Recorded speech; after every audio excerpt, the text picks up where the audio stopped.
myself, and I.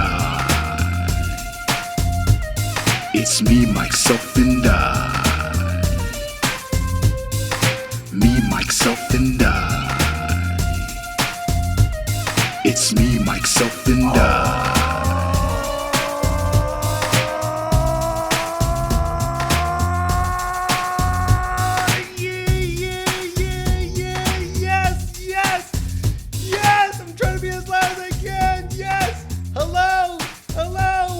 Another exciting episode of Me, Myself, and I am Mike Betancourt. You're listening to Never, episode Ochenta, Nueve.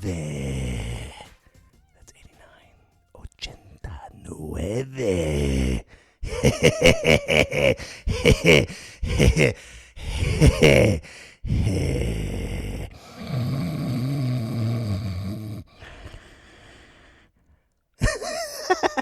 I'm not by myself, so don't worry, ladies and gentlemen. I have a wonderful, exciting guest speaker with me here.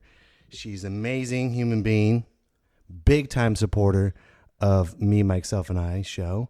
I would like to welcome. She's been in radio for about 20 years. She's a radio DJ on V103 Rock, camera personality, on-camera personality, freelance writer, event MC, show promoter. Did I say she was a big fan of Me, Myself, and I? She is, and she's right here. I'm in her house right now, her lovely home.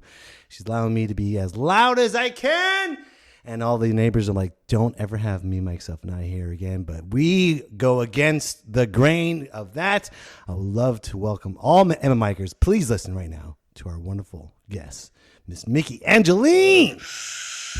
Myki Angeline! You are so hilarious. Myki!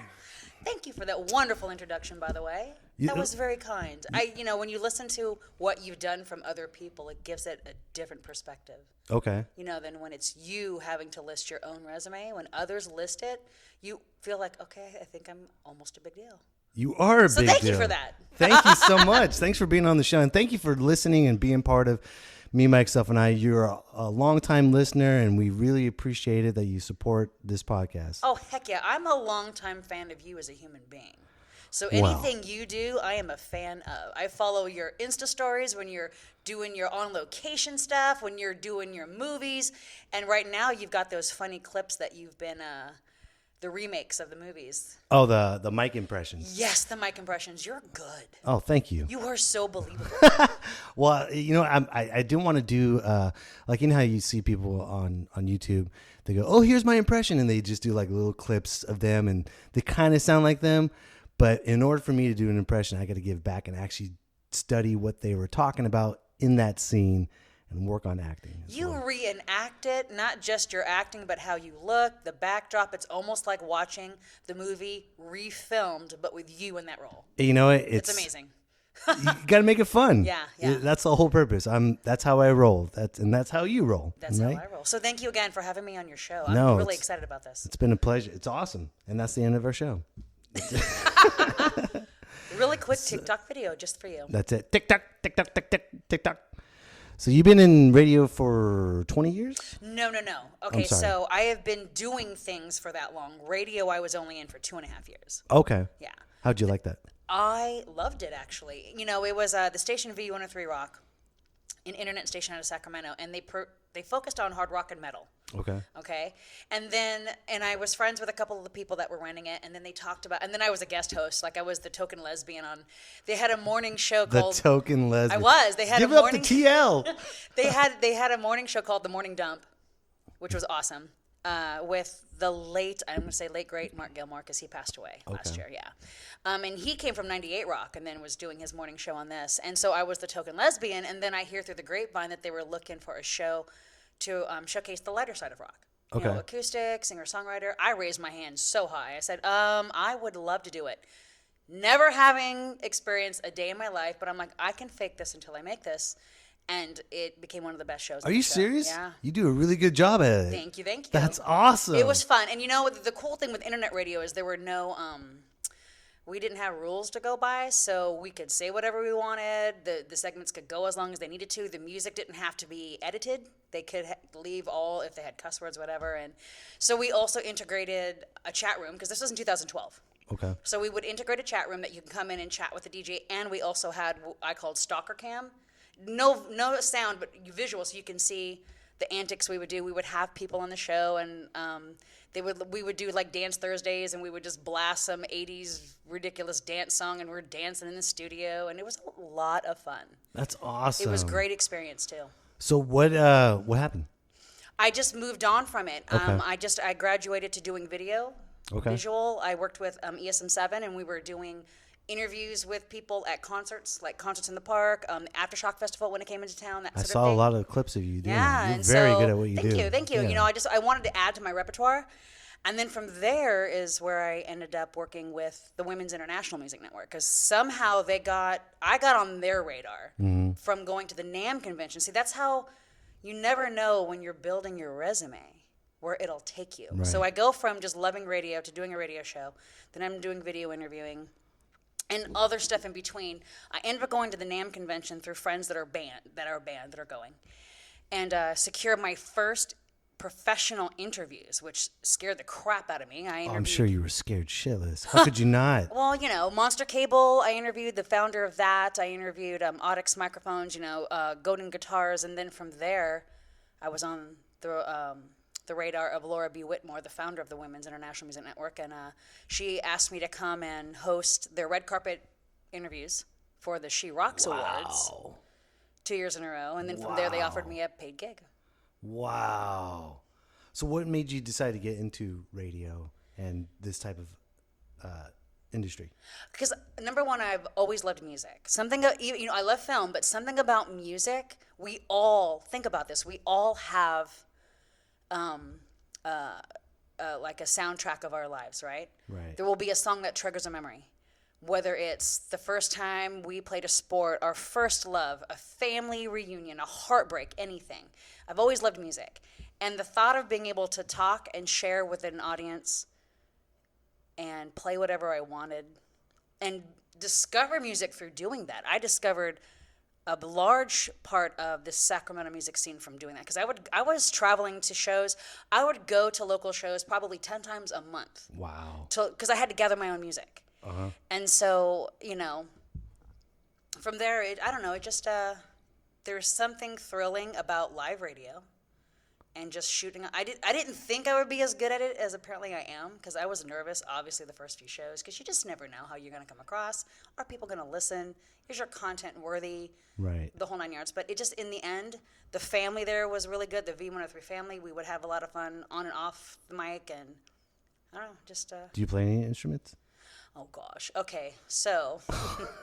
Let me bust out the repertoire of my talent. I'm definitely not somebody that you would hire to play in your band or Okay. play on a record, but I have diddled. Like, people have shown me a few chords on the guitar. I did one time play in a band playing drums. That was a ladies' rock camp through Girls Rock Sacramento, where us women that want to be in a rock band, we get coaches, we learn popular songs, and then we play them on stage. I did that. Right. But I sang in a cover band for a little bit. Did you really? I did. What cover band? They called themselves Repeat Offender.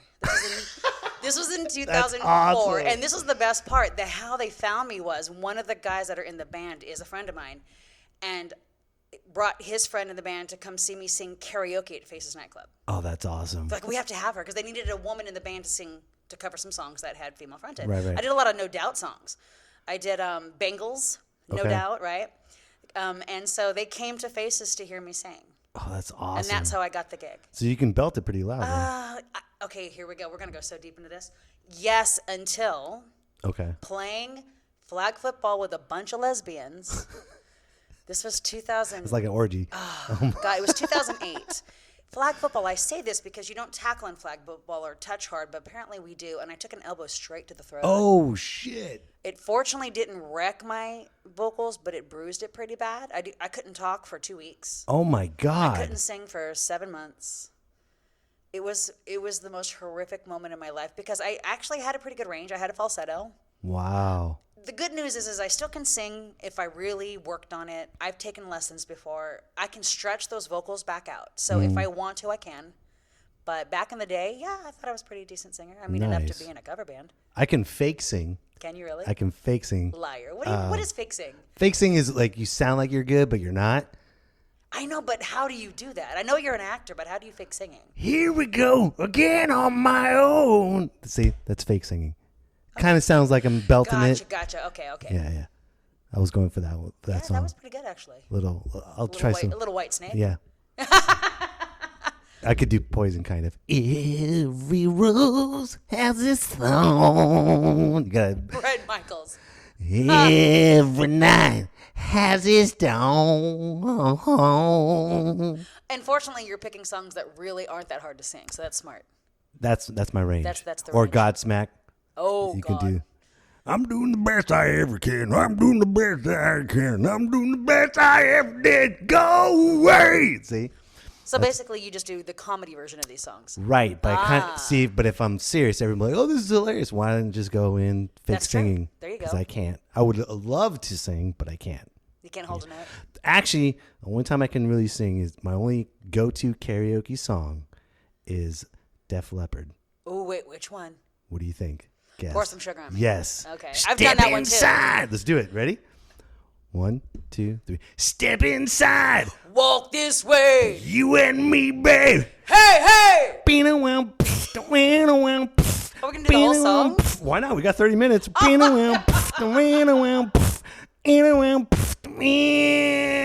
Love me like a bomb, baby. Come on, get it on. Living like a lover with a radar song. Looking like a champ, like a video vamp. Demolition woman, can I be your man? Your man.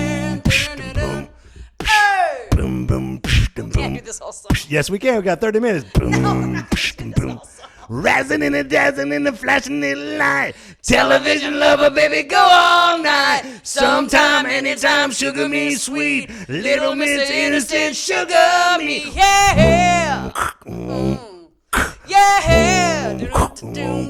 Come on! Take the bottle. Shake it up! Break the bottle. Break it up! Pour some sugar on me. Ooh, in the name of love, Pour some sugar on me. come on, fire me up. I'm hot. Whoops, sorry. I'm hot. I'm hot. I'm hot. Sticky I'm sweet. hot. Sticky sweet. From my head to my feet, yeah. You are crazy. There we go. We did it. I have a story about that Cheers song. to you. Yes, let's hear Can it. I Let's share hear the it. story? Yes. So this is a really good story. All right. That was fun, by the way. Thank you for doing that. Yeah, actually, that was really fun. We should karaoke sometime. Let's just go out and karaoke. Fuck it. So I was impressing a young woman that became my fiance, that almost became my wife. Mail order bride, email order bride. She actually moved from Alaska to be with me here. Ooh. So this was 2006. We go to what used to be Hamburger Mary's, Okay. Hamburger Patties. It's now Goldfields here in Sacramento. Okay, I know. But that. it was gay-owned Great and operated. stage. Well, they revamped the whole thing. Okay. But it had a karaoke stage. So, well, back in the day, I did a lot of karaoke. I would get permission if they had a cordless mic, and I would sing and dance on the bar. Okay. So I want to impress my fiance. I get permission because now if you've been there, you know it's a long bar. Okay. Yeah. Like the building itself, that Right. room is long. It goes back front to back. Well, the bar extended almost the entire room, so I've got basically a coyote ugly stage for myself. Oh my God. So halfway Your through the song, eyes were locked on. I get up on the bar, and I've got women grabbing at me as I'm singing this song. There's nothing like it when you're just rocking a song and the whole room is just shouting the chorus, right? And then at the end of it, I had people trying to buy me drinks. It was, I have to say, my fiance was impressed. Nice. Nice. Yeah, you do what you got to do with it, right? That's a good song. Pour some sugar on me? Oh my God, yeah. That's absolutely. That's a good choice on your part. I call it the Cougar Anthem. It's the big time Cougar Anthem. Wow. It is the Cougar Anthem. Okay. Cougars everywhere. I remember that day. Boom. It's true. Boom. They do. Nice. You know, if we ever do karaoke and you have your eyes sight on someone, we'll do that song. Oh my! And We're gonna I'll pull beatbox it. We're for gonna you pull too. a Goose and Maverick Top Gun Hell moment. yeah! I'm your wingman. Wing Oh, girl, shit. wing thing. Maybe we will. You know, I'm 51. Never say never, You right? don't look 51. Well, thanks. Yeah, I look 51. I'm 38. No, you don't, Yes. actually. You look really good. No, I don't. You don't look 50. the What hair- is 51? Okay, let's okay. No, take over. Go ahead. No. Let's have Sidestep fun. on that. What is with that? I see the ads because obviously AARP has been hounding my ass since I turned 46 to like sign on. Because once you're 50, you qualify for AARP, and you'll see these ads for dating 50 and over, and these people look archaic. They look like they should have commemorative stamps. I'm like, I remember growing up, 50 was really old. Remember growing up? yes. Like someone was like, hey, you You turned would think 50. it was so old, and they honestly, I feel like the people that they put on these ads look 70. Yeah. Because Because they're trying to hold everyone down and make you feel worthless. guess. I think that's the power of the media. And I just thought I would never date any of those people Right. in those ads. Bocce ball? Who fucking does bocce ball at 51? There it is. Right? Yes. You're on the stage trying to get some. I'm like, at I'm still 50. traveling and am interviewing stars and going to after parties at 51. That's it's not, awesome. So what keeps you looking young? What oh do my you do? gosh, serious question? Whatever. I don't do anything. Really? I don't drink, smoke. Okay. None of that. I Nice. drink a lot of water. I try to. I'm half Filipino. That's a huge. That's a big. I'm basically gonna live to be 127. That's awesome. Because I'm half Filipino, right? Yeah. But no, I just I think that's what it is. I do my best. I mean, now that I'm older too, that's why I went vegan last year. Because I'm trying to do all the things that I can do that I can control to keep myself at least getting the most out of my years until I'm done, right? I don't want to live forever. I just want to live the best years that I can. Right. So Not. sleep is a big one, though I haven't been getting it yet. Makeup is really awesome. What is sleep? I know. I have children. So I don't know what. that's right, you do. How many do you have? 2 girls. Okay. Oh, But they're awesome. No, I know, but they they're must great. keep daddy on his toes. Not yet, but they will. Okay. Are they young? They're in their 11 and 8, Okay, yeah, they're young. but they're wonderful kids. They're not like, oh, I hate my kids. I'm not like that. Not no, at all. they're I just mean that they're just, fantastic. when girls grow, especially in this, I think, generation. I think what's going to stress me out is when boys are going to start to like them. And I'm like, oh, Yes. no, ain't happening. It's because you're a guy. I'm gonna You turn know into how Nick guys think. I'm going to turn into Nick Nolte. That Seriously. ain't happening. You want to date You know, somebody. it's amazing how much men will change once they have a daughter because then they remember what they were like and what they wanted. Actually, I've always been respectful. That's good. Always, ever since I was little, I've always been respectful. That's awesome. I've never ever like disrespected women, never not called them or anything like that. Never did the ghost, never did any of that. Never in my entire reason life. 47 why I love you. Thank you. And you can instill that with your daughters and go, this is how a man should treat you. Right. When I'm like in the comedy scene, when I talk to female comics and they tell me how some comedians treat them like Really? absolutely crap and Wow. say really bad, grotesque stuff, like really bad, horrific things. And I'll just say one of them. After this one female comedian, she came to me and she said, oh my God, this one comic was saying this thing. I'm like, what did he say to you? He's like, oh, once you're done with your set, why don't you come on my tits?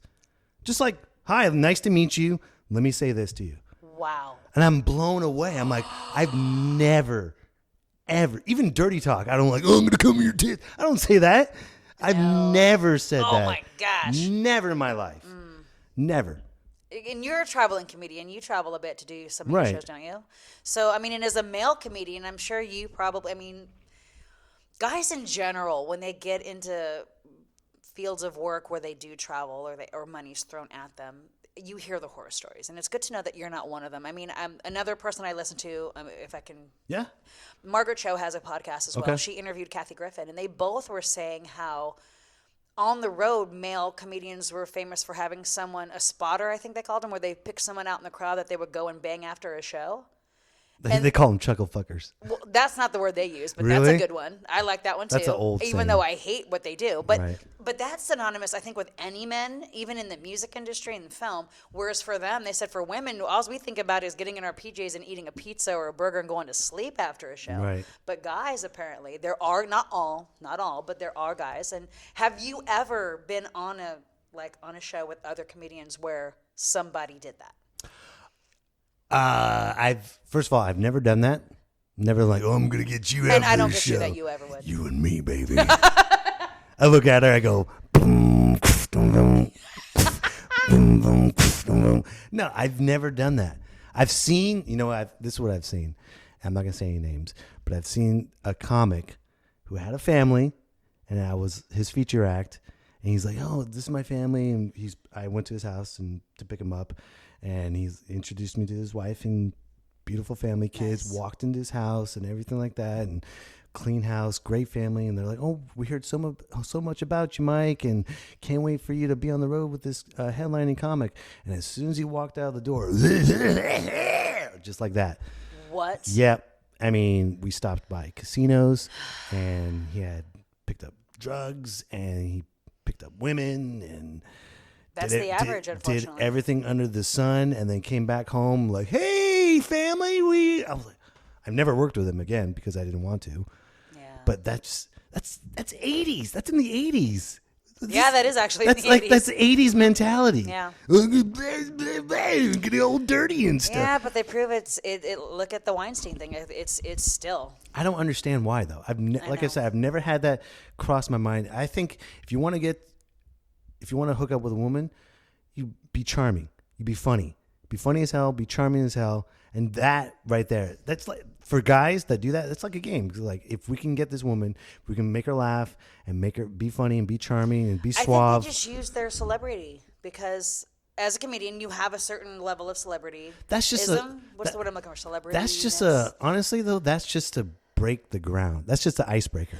Oh my God, I saw you on stage. It then is, but I think some people, men a lot, that's what they utilize. I would have people try to get things out of me when I was in radio, and I'm not even in big radio. Right. That's what cracked me up. I say, I'm not even in big radio. I'm not iHeart. I'm not nothing. Right.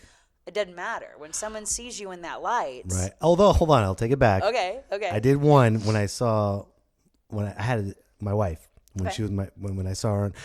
We've known each other since junior high, and I was always shy around her because she's gorgeous, and I was always shy around her. And then we went to different high schools, and I saw her again, and I chickened out to talk to her, and then I went to the military, and then I came back, so I got a little more confidence, and then I started doing stand-up, so I got really big confidence, and then MySpace came out, and I saw her on my friend's top 8, and I was like, oh, this is it.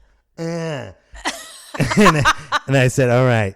I started typing, hey, what's up? It's Mike. Do you remember me? Blah, blah. By the way, I'm a comic. Maybe you should come see me at a show.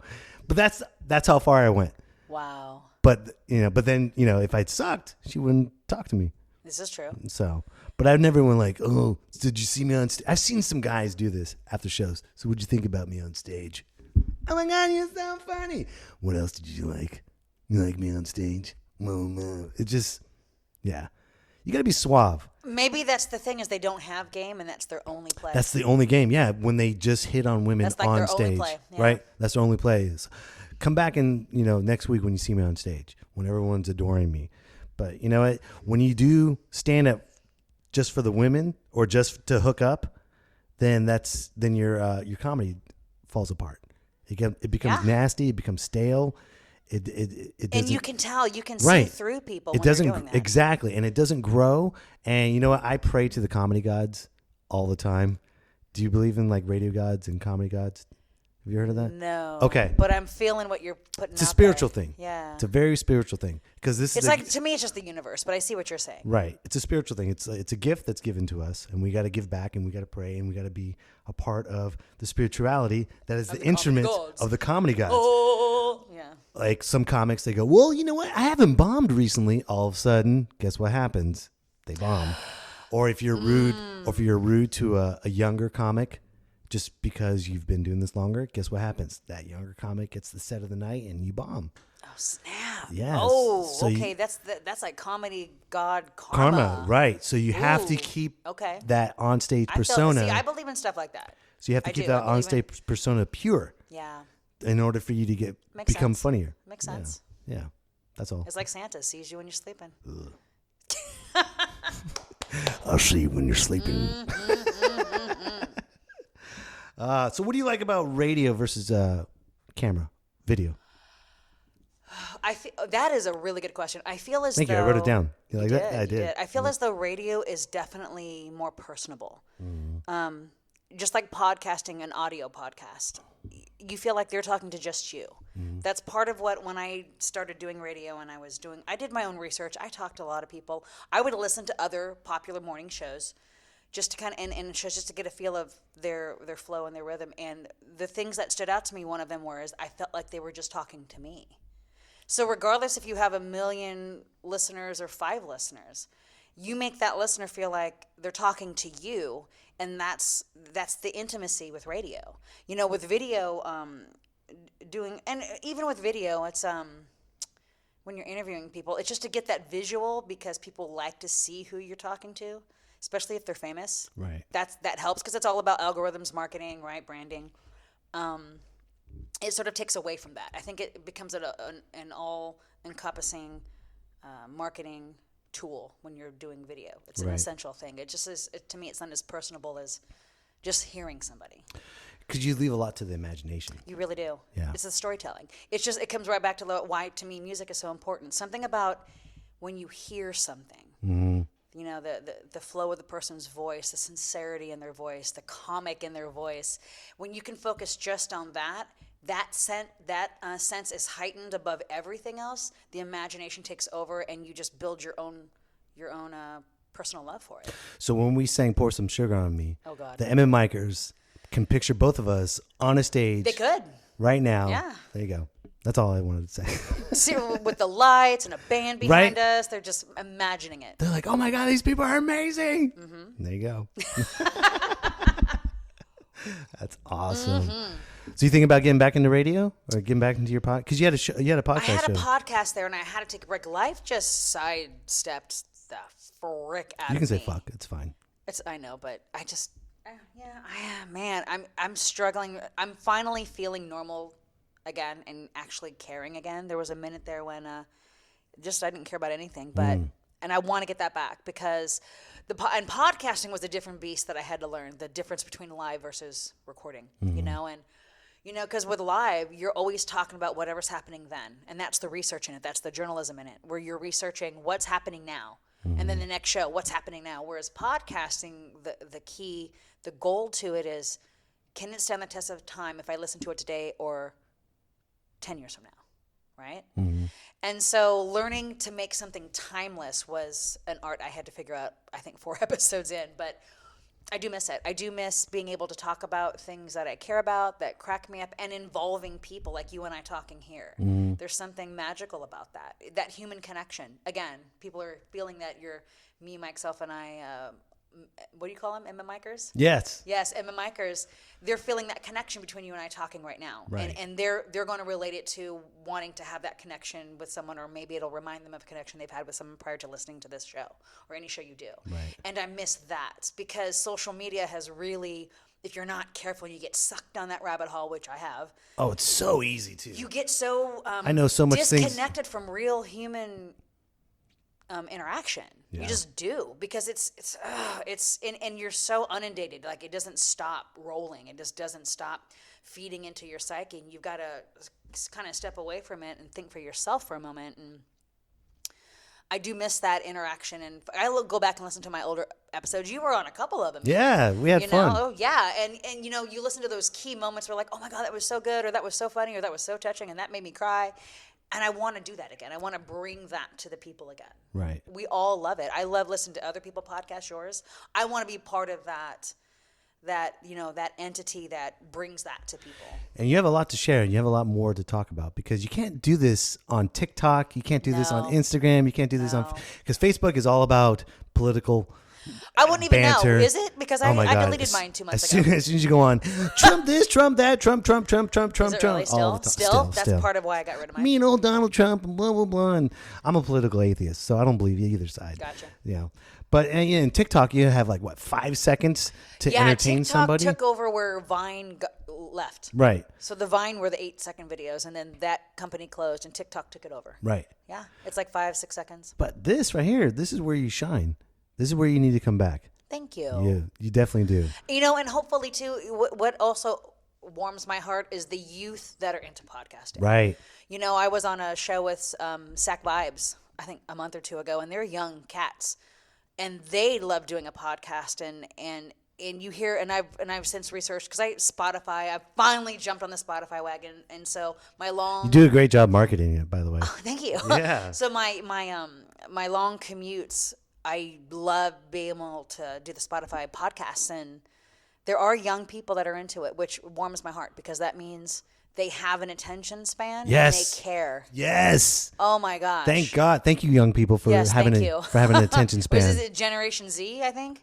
It doesn't matter. They're the new leaders. Yes, thank you guys oh, for having an attention span longer than 5 seconds. We really appreciate it. So do you have anything to share with the youth, with your knowledge right now about anything, about rock, about music, about being the token lesbian or anything?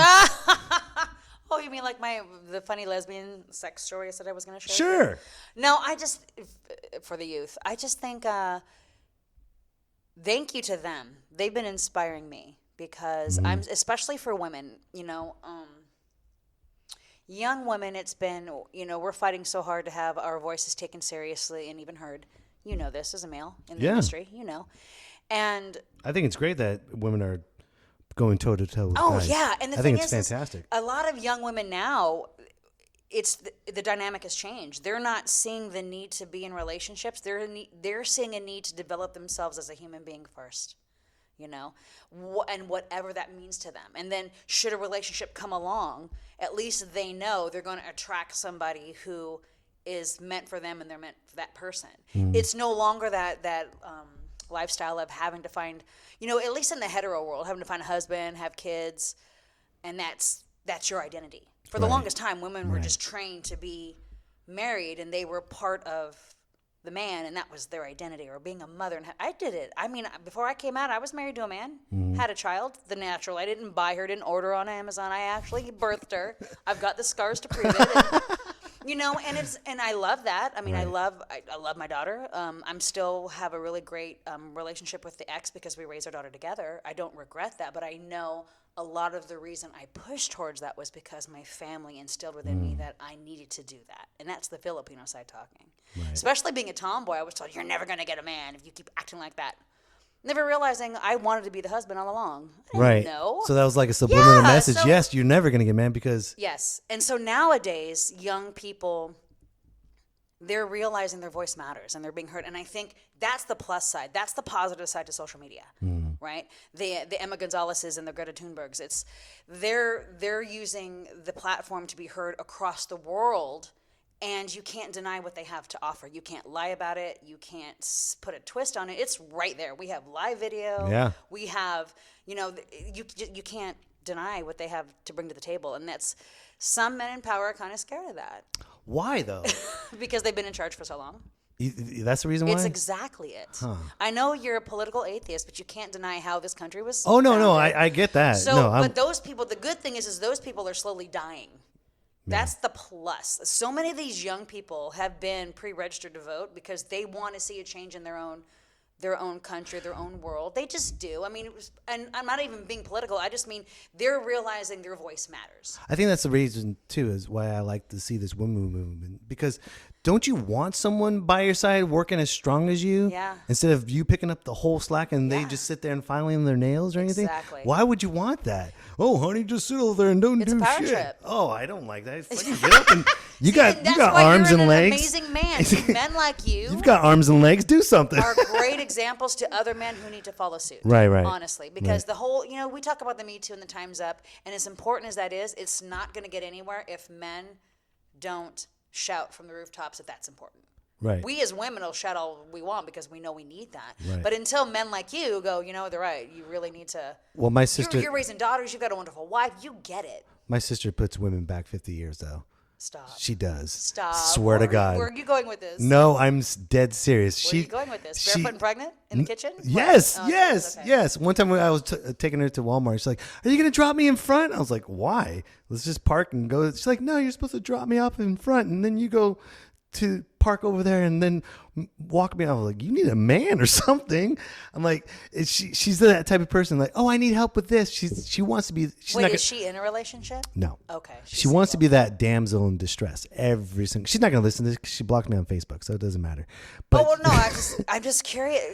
Wow. But she's the one. She's kind of stuck in that belief. Well, and that's what she wants. That's what she wants. Yeah, but do you really believe that's what she wants? I think so. Some people, she loves that. Some people, that's their thing. And I'm not even putting that down. All I'm saying is for the ones that aren't about that, they should have the right to not be that. If you want, some women love just being the stay-at-home, have 20 kids, and they'll find that man or whomever, trans, non-binary, but they'll find that partner that it feeds their need to be important. That's really what it is. But don't you feel like I said, my sister puts everyone back, women back 50 years. Okay. She's not for women working side by side with men. She wants the damsel in distress. Don't you think that's a betrayal to women? Don't you feel like that's... I think it only would be if she were on a platform saying that we were wrong in what we're doing. Oh. If she wants that for herself. Interesting. Okay. Right? If she wants that for herself, I'm not going to judge her for that. Okay. But if she truly believes that's the only place women should be, that would be unfortunate. Okay. If that makes sense. I do. I think the reason why you want more for your sister than she wants for herself. I want her to stop bugging me to clean out her gutters. The truth comes out. She That's doesn't want her brother helping. Right. I don't want her to bug me. Can you get this? Can you do that? Can you get this? No, do it yourself. Do it all by yourself. You know what? You can help her. Just show her how to do dating apps and put her on the websites. We have. She doesn't want to. She doesn't want any of that. She wants. Does she want a husband? I don't know. Okay. She was married for 12 months and then. Yeah. Okay. No, she's a piece of So work. she gave it a try. She tried. No kids? She has one kid. Okay. She has a niece, but yeah. That's not, okay. How old is the kid? 12. Oh, okay. Okay. Yeah. Yeah. Almost same age as your oldest daughter. Yeah. Okay. Well, interesting. But still, I think with the mentality of, being the damsel in distress is such an old mentality. You don't want, it doesn't teach your child the survival mode. Because when you word it like that, she's basically comfortable being helpless. Right. Thank you. And she feels it. I mean, I haven't talked to her, so I'm not going to judge her, but the way you're describing your sister, she honestly believes she can't do things for her own. Is that where you're coming from with it? Or does she just try to use people to get things because she don't want to do it herself? That's it. That's it. So she's playing the female card going, I can't do this, twirl the hair. I need you to, can you come do this for me? Right. Okay, that's different. Right. And that still happens. Right. I was bamboozled into that not that long ago. So really? Women are horrible in the sense that I will ignore red flags. I'm trying to teach myself to not ignore those red flags. Go with the gut. You have to. You have to listen I know, to that but gut. it's hard. It's almost like when people that are addicted to alcohol or people that are addicted to smoking or people that are addicted to binge eating, I can be addicted to when a woman treats me right just enough. The whole gaslighting and the whole just fucking with my head and my heart, and I will allow it because there's that part. At least I used to. I've been single for over 2 years now. Okay. Almost 3 years. And I'll go through bouts. I don't know if it's a Leo thing, but I can stay single for like a while until I get into something. I mean, my last relationship, there was 8 years in between a solid relationship. I mean, I had screwed around and I've done things, but as far as considering somebody a potential life partner, 8 years in between. I take that shit serious. Well, because it takes it out on you. But I'm telling you, man, I get sucked in. My friends like, oh, Mick, what are you doing? You're like, you just don't know. You just don't know. You're not there all the time. And they're like, okay, but we see how this is making you feel. We can see you are not happy. So how do you feel about when you see... So I kind of understand your sister in a sense. I think she's convincing herself on top of trying to use her womanhood to get things. It might be more complex than you're leading on. She's the hardcore 80s Christian fundamentalist. The Jerry Falwell's. The Pray TV, and I mean by Pray, Prey. Right. She's that type of, she loves Joel Osteen. She's the, why don't you put your hands on, because our dad was a preacher. But, snap. Okay, did not know that. But hold on, my dad was not the type of televangelist preacher. He wasn't like, I want you to pray and give me all this money. He was more of a spiritual person. Okay. But we grew up knowing all these preachers. Right. That was your life. In the 80s, or I know them like baseball cards. Oral Roberts, Morris Cirillo. My grandmother got caught into that. Yeah. The day she died, she was given her hard-earned Social Security the day she died of these people, and they did not help when she passed. But nothing you can do. If that's what they want to do, that's what they want to do. That's the hard part. It's just watching them sink. Yeah. Watching the ship sink is the hardest thing with people you love. Yeah. So I got you on that one. But I'm glad your dad wasn't one of those. No, he was not. That's awesome. Well, it sucked because he wanted his own church. He was like a road comic. Okay. Always on the road preaching. He would go to the Philippines. He would go to Guam. He would go to all over the world, Singapore, and preach. Nice. Yeah. And he wanted his own church to be at home. And my dad was so good. I've talked about this before on the podcast, but I'm going to just keep it short. Okay. But my dad was so good at what he did. He would he wouldn't need an interpreter. He would speak in Spanish and then go immediately to English and go back and forth. Like you see two people on stage at once. It was absolutely phenomenal to watch and witness. And he didn't get his own. He wanted this one church in San Jose called the Cathedral of Faith. This huge, massive church that didn't feel like a mega church. It was just a big church for people to go to, but it didn't feel commercialized. And my dad was up and running to be that next pastor to take over the church. And the only reason why he didn't get that church is because people jealoused him in the faith. Wow. When you see someone with talent in the faith, you need to guide them to that where he needed to be. You would think. And they didn't, and they jealoused him, and they shut him out, and that was his downfall from there. And my sister hasn't grown from that. Okay. She's still stuck in the... Have you seen... Go ahead. No, go ahead. Have I seen what? Have you seen the Righteous Gemstones? Never heard of it. Oh, my Wait, God. what is that? What is that? Okay. It's a show. It's a miniseries on HBO. Okay. So you can get it on Amazon Prime. It's with Danny McBride, John Goodman. They play these Righteous Gemstones. They play these mega church pastors. Okay. And it just shows the corruption of them because they have this huge compound. It just shows the corruption of how they're getting their money and everything in between. Okay. Just like it was in the 80s, how big it was. Yeah. And Danny McBride has the big fro and the sideburns. You have to watch it. Okay, I'll look it You up. have to watch it. But yeah, that was our lives like that.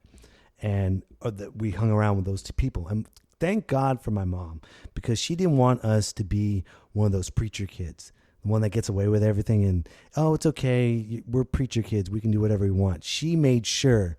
I think that's one of the main reasons why I'm so respectful, because A, my mom would kick my ass, my grandma would kick my ass, and then, everyone else that you had strong women keeping you in check. I did. Absolutely. And that's awesome. I did. I did. And my mom would always say, don't mess around when you go to someone's house. Say yes and please and thank you. And if you ate or if you don't want anything, still take it. You don't want to be disrespectful. Aww, yeah, my mom was so huge factor in my life. And I wonder if kids these days in general are taught that, No, because this generation of adults don't do that. Yeah. They think it's... it just makes you wonder. They're afraid to. They're afraid to. I think this generation, our generation, are afraid to... But you got to remember, this is when I was a kid, because I've already mentioned earlier how old I am, we didn't have the internet and phones. Like, I could call you on a phone that was attached to the wall to say, I'm going to come over and hang out. And then you just have to wait till I show up. You don't know when... I'm not out front texting, I'm here. Right. Or as a kid, if I wanted to go play with my friends, this is where that social interaction, you go knock on the door and you... Hi, Mrs. Such and Such. Can Danny come out and play? Right. That was what I grew up with. Me too. And then if they said yes, you can come in, and then you had to be respectful in that home. People don't do that. I don't know. They're all on their phones, and they can meet up somewhere, or they can just FaceTime each other. It takes away that dynamic. That necessity. One thing I'm learning is the balance with technology and interacting with human beings. Yeah. My daughters, whenever they play like online gaming with their friends. They do that, huh? They have they're FaceTiming and they're playing video games. And I said, you have to be loud when you're playing video games. You can't just be like, just like that. They're loud and they're very interactive and they're screaming and having a blast. So there's a good balance to that. And then you take their phones away and say, go clean your room. That's a good balance. That's the great balance right there. Because they can't be distracted, and it's you learn. You earn it. It's a reward for yourself. Right. Which you should carry throughout your whole life. Right. It's a good discipline, right. I think. I think it's less and less of being disciplined to get things because things are so readily available now, though. I know. That's. I'm just thinking for you as a father with your kids. That's not something I went through even with my own kid. My kid's 24 now. It takes a village. That's why it takes a village. I mean, when she didn't have her own phone until, oh my gosh, I want to say a senior in high school. I mean, the kind of phone, like a smartphone, when she was in middle school, we gave her what was called, Verizon called it a Mio. So it was pre-programmed for numbers. That's it. Like 4, 1, 2, 3, 4. So she could press 1 for her dad, 2 for her mom. Anyone can call that number, but she couldn't just call. There was no technology to search anything. That's all she had, because the only reason she needed it was to get a hold of us to pick her up, or something happened at school, and that's it. Wow. Yeah. You know what? That doesn't happen. Kids are given tablets at like 6 months old. You know what's sickening? This is going to make you feel really sick. Uh-oh. I'm about to be sick. Right. We went to, my family and I, took my youngest to like a soccer jamboree. Okay. Get ready for the opening season of soccer. And we were at the park. Beautiful day. Absolutely gorgeous day. And all these kids are playing soccer while they're waiting for the soccer games to start. And I saw this kid, probably 2 years old.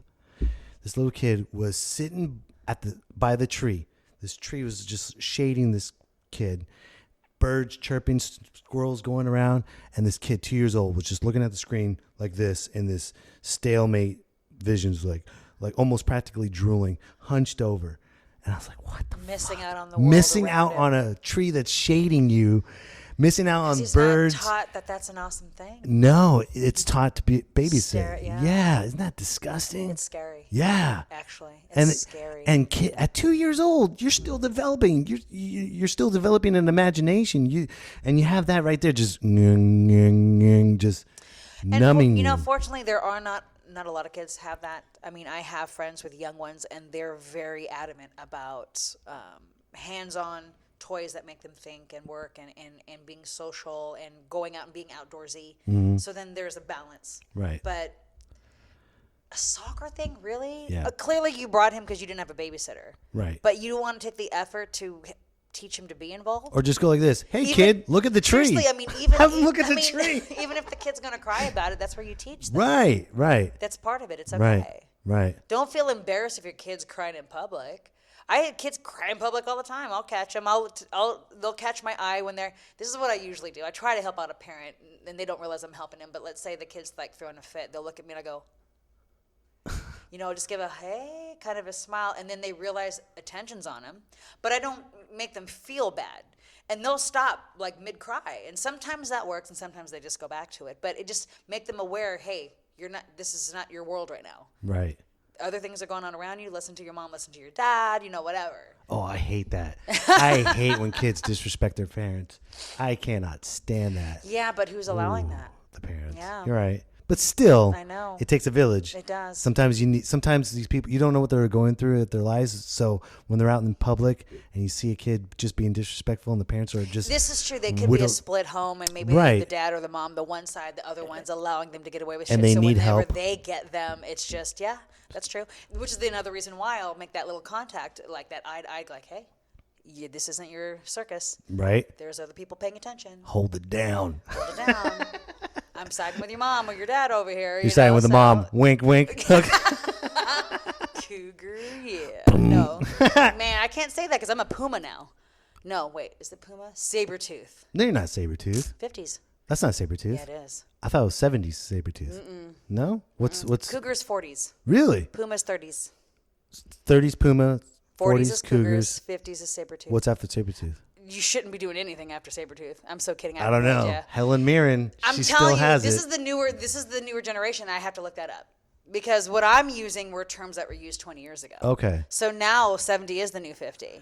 But I mean 50 is the new 30. So you're right. There are women out there killing it at 70. Helen Mirren is what? killing it. Have Yeah. you seen hers? Yeah. Yeah. You're right. Mm-hmm. So I have to look that up now. I don't know. That There could you be go. a different one. You never know. You never know. And it's always cats, the reference. Why is Guys that? are dogs, women are cats, isn't that?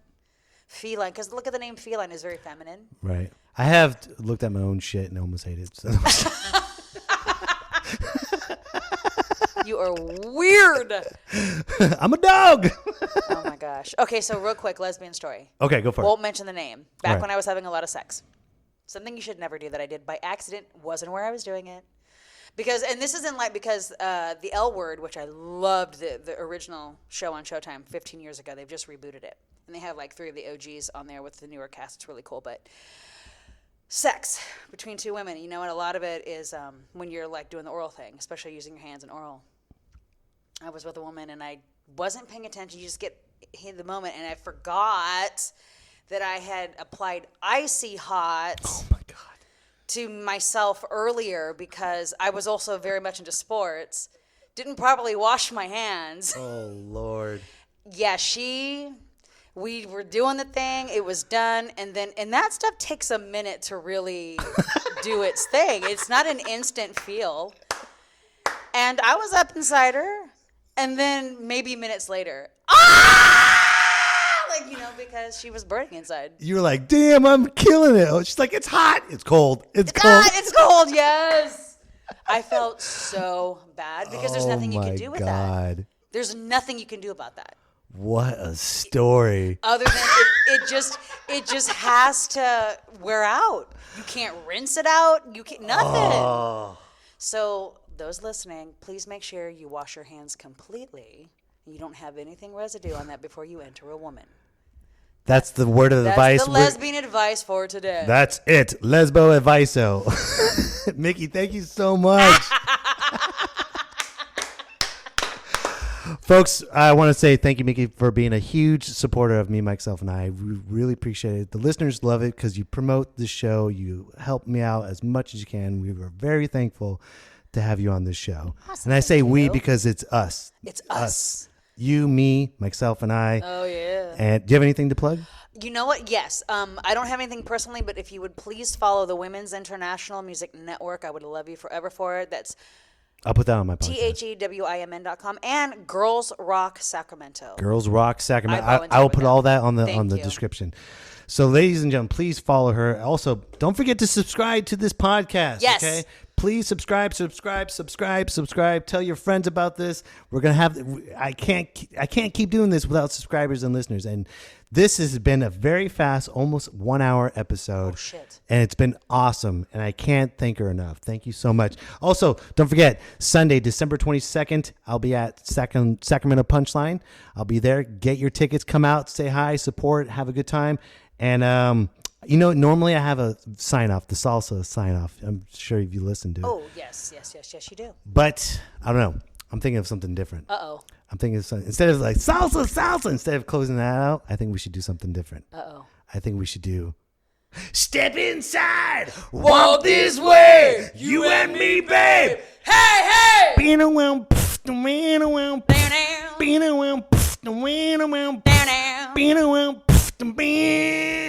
Love me like a bomb, baby, come on, get it on. Living like a lover with a radar phone. Looking like a tramp, like a video vamp. Demolition woman, can I be your man? Be your man, yeah. Boom, boom, boom, boom, boom.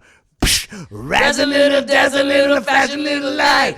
Television lover, baby, go all night. Sometime, anytime, sugar me sweet. Little Miss Innocent, sugar me, yeah. Yeah. Come on. Take the bottle. Shake it up. Break the bottle. Break it off. Pour some sugar on me. You listen to me, myself, and I. Pour some sugar on. Don't forget to subscribe. Boom, boom, boom, boom. All right, that's it. We are out of here. Thank you so much for listening. And we're done.